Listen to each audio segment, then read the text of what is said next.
gosh, why did I not know this? Basically everything about being a parent has shocked me. Your life changes. It's just very generic. I just really want to break it down more concretely for new parents so that, again, you don't come in totally shell-shocked or blindsided and you're like, wait, what? The best gift you can give yourself as a soon-to-be parent, or if you're watching this and you know someone who's about to be a parent, gift them.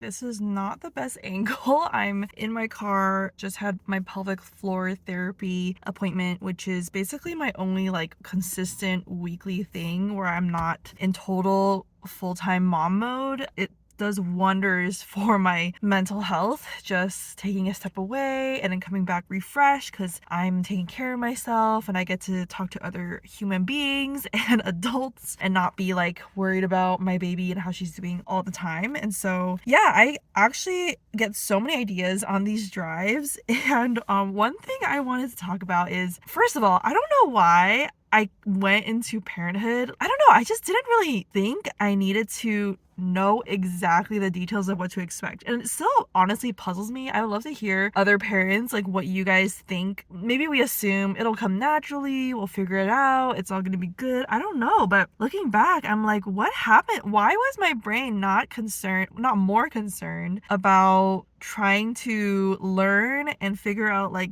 the nuances and the details of what parenthood entails, especially when it comes to taking care of a newborn and a baby who, like, they're so helpless and defenseless and they require so much care. Not just that, it just like completely alters your life in all sorts of ways. And that's kind of what I wanted to talk a bit about in this video for soon to be parents as well as other first time parents, just so you know you're not alone, because I feel like everything has caught me off guard and it's just like not what I expected. Of course, don't get me wrong, I love my baby, I'm obsessed with her, and continually as she's growing, finally I feel like my postpartum depression and brain fog and all that stuff has like finally for the most part lifted. I don't know, we'll see. It's only been a week since I've felt a lot better like this, and right now as I'm recording this, it's 3 months exactly, just so if anyone is wondering. I really feel like so much of parenthood just like caught me off guard and I was like, wait, this is normal? Like, wait, how long does this happen? The first one being very important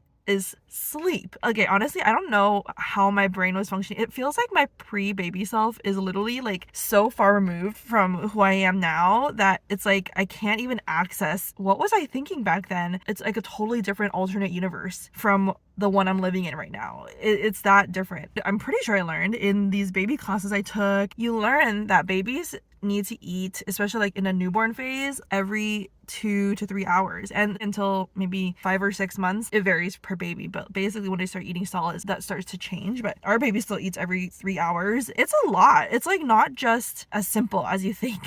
I think that's the problem, is I think you hear these ideas and you're like, okay, cool, just like every 3 hours, just gonna like put on my alarm clock or something. No, there's so much that goes into it, and it's like part of this bigger, the routine, the schedule, and I'll get into routines in a minute. But basically, like, it's not just feeding, it's like preparing, if you're breastfeeding, you know, like making sure you have enough, you know, let down, and like all the logistics that come with breastfeeding. I'm not going to go into it because it's a lot, but even with bottle feeding, which we do, it's like making sure, you know, the formula is warmed up and you have to make sure you pour in just the right amount and the ounces measure up. It's like a scientific lab experiment every time of making sure everything is exactly right, and there's a regimen. And I think when you first start all this stuff, like the first week, oh my goodness, if you haven't seen my video on it, the first week from the hospital was like the hardest week of my life, because all of this is brand new. You're like in total shock. You're completely delirious from sleep deprivation and hormones and everything. And now you're trying to figure out the system of like how to feed your baby every 2 to 3 hours, and then also how to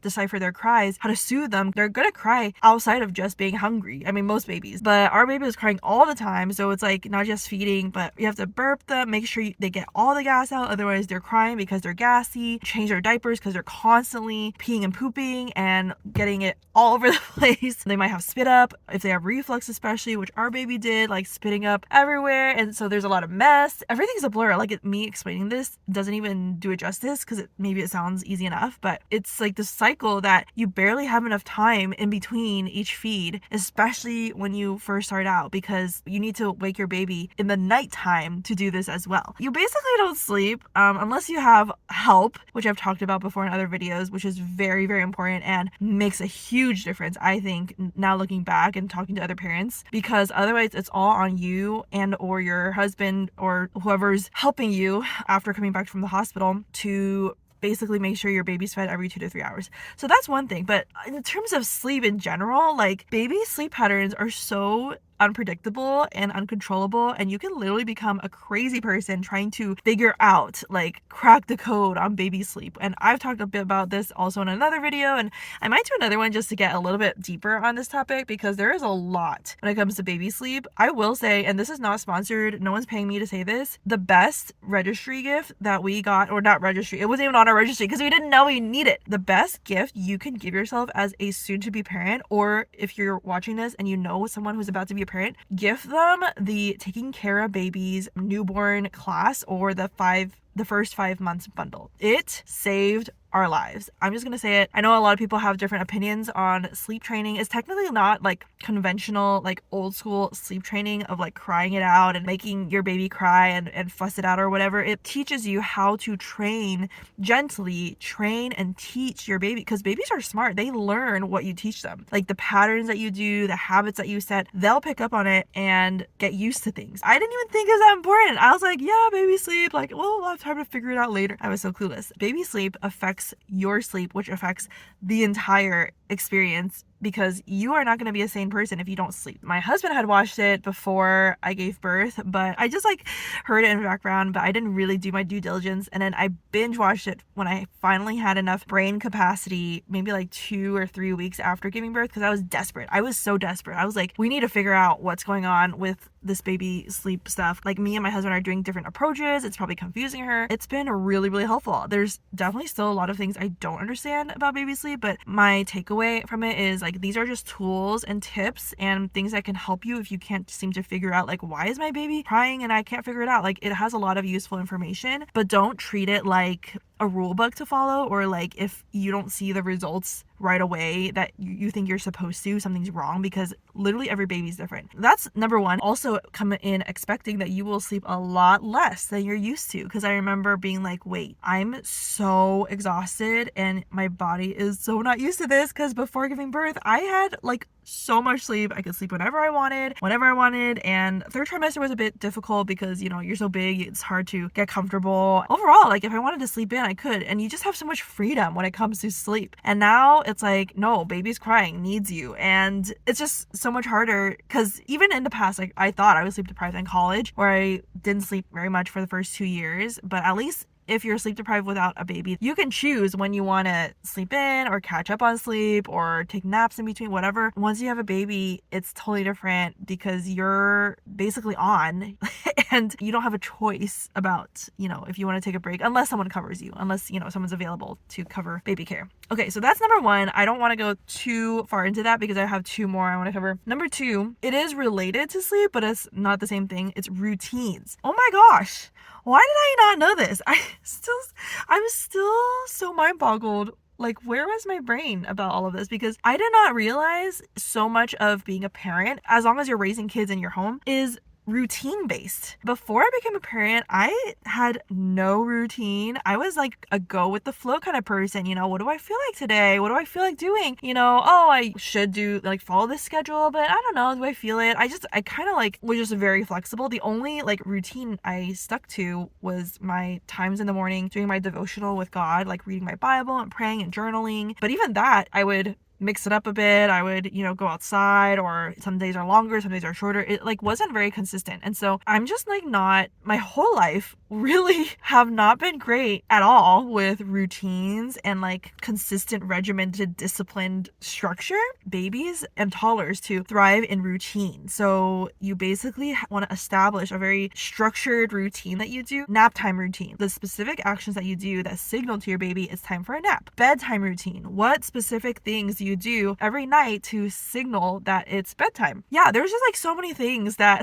I didn't realize you have to be like so regimented and like consistent with. And then especially around their nap times, because if they don't nap, like a lot of times they need your assistance to like help them fall asleep, because it's hard for babies, especially when they're younger, for many months to fall asleep even when they're tired. So if you don't like plan things and figure out how to help your baby take naps when they need it, they get really cranky and tired and crying and fussing, and it can lead to this overtired cycle where they're just like crying and cranky all the time and not sleeping because the adrenaline and the cortisol of their stress of being tired is waking them up. Looking back, I'm like, how did I not know this? This is crazy. Okay, the third thing that I feel like is just so normal to all parents, everything is interrupted. Like, this is what you're planning to do today, but it just might all go out the window. And not just like little bits of it, but like completely. Like maybe your child just gets sick. Maybe they're just really cranky today. Maybe they didn't sleep well last night for some reason, and today they're just like really groggy and won't cooperate and cranky and tired, or they're just crying for whatever reason, you can't figure it out, or you know, you're trying to get all this stuff done but they keep waking up from their naps and they need you. Basically, being a parent is being okay and learning to embrace the chaos and the interruptions, just totally letting go of this previous life mindset of these are the things I want to get done today and I need to get them done to feel productive and satisfied. Because there are days where if I get one thing done that I wanted to that day besides taking care of my baby and feeding myself, that's a win. I don't know why I didn't comprehend this before coming into parenthood. There's like so many more. I might do a separate, maybe other parts to this topic. I would love to hear other parents' thoughts and ideas of like what is like normal to parenthood that feel normal now, but like when you were a new parent or before you became a parent, you were like shocked about. Because I feel like basically everything about being a parent has shocked me, even though I knew in general it would be hard, it would be so different, it would be a total adjustment. Everyone says your life changes, you know, it's just very generic, but I just really want to break it down more concretely for new parents so that again you don't come in totally shell-shocked or blindsided and you're like, wait, what? On that topic, I'll give you one bonus nugget. Okay, it's on the topic of sleep. Is waking up at 6 a.m. is like the norm. I mean, it depends on your baby, but apparently like anywhere between like 5, 6, 7, some babies somehow sleep till 8 a.m., but usually they also stay up later. I don't know. Every baby's different again. I just remember like looking at all these sample sleep schedules and I'm like, wait a minute, why do all these sample schedules have 6 a.m. wake up, 7 a.m. wake up? Most of my life I've been a night owl. I had a really hard time adjusting and accepting that for probably the good first 2 months, where I really tried to do everything I could to have my baby sleep in more, and I'm still trying to see if there's any way I can adjust her semblance of a schedule to get her to sleep in longer. It never dawned on me until after becoming a parent and realizing this. I'm like, oh yeah, actually, now that I think of it, I think most parents of kids, young kids, and babies do tend to wake up really early, and I never really understood why. And now I understand it's because literally babies will wake up naturally around that time. These are just some ways that your life will change. There's so many more, not just like externally, but internally as well. But I would love to hear other people's like thoughts on what surprised you, or even questions, and I'll try my best to like respond and answer. But it's been just, wow, a whirlwind of realizing life is so different now. I rarely have time for myself, and if I do want time, I need to intentionally carve it out and figure out logistics for how to make it happen. And on that note, I better get home because my husband's watching our baby and I know he probably wants my assistance. So, but hopefully this was helpful, and follow along for more reality after birth videos that are not talked about on social media and the unglorified, unfiltered version of first time motherhood that you will not find anywhere else. All right, see you guys.